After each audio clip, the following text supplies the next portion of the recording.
एक समय की बात है। एक दिन चिड़िया पेड़ की उस डाली पर बैठी थी और वहाँ बैठते बैठते वह चिड़िया कुछ अपने बारे में सोच रही थी।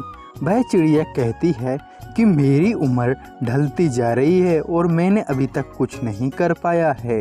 इसीलिए चिड़िया बहुत दुखी और बहुत चिंतित थी। चिड़िया का दिन बीतते जा रहा था और चिड़िया अपने बारे में गलत सोचती रहती थी।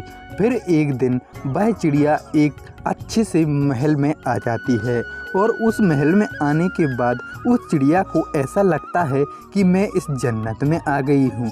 फिर चिड़िया का दिल वहाँ पे बहलने लगा है। फिर वहाँ पे एक और चिड़िया आ जाती है। उस चिड़िया का नाम टूनी चिड़िया था। टूनी चिड़िया उस चिड़िया से कहती है कि अरे टूनी बहन, तुम यहाँ क्यों आई हो? इतना कहकर वहाँ पे टूनी चिड़िया चली जाती है और फिर हंसी आ जाती है।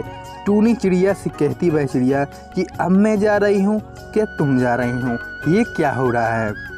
हम दोनों एक साथ में कभी नहीं मिल पा रहे हैं।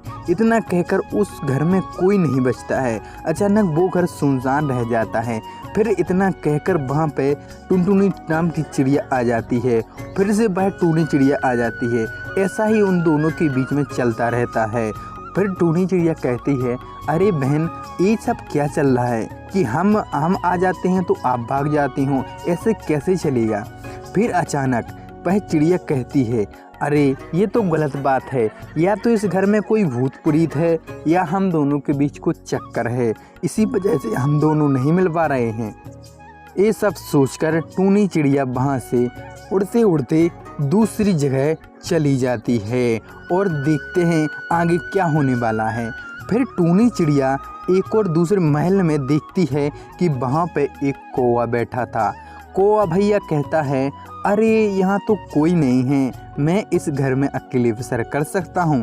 और अचानक इतना कहकर वहाँ पे एक टूनी चिड़िया आ जाती है। फिर वह टूनी चिड़िया कौवा भैया से कहती है, अरे कौवा भैया, यहाँ तुम अकेले क्या कर रहे हो इस अच्छे से महल में? अरे बहन, क्या बताऊँ, मैं यहीं पे अपनी ज़िंदगी बसर कर रहा हूँ।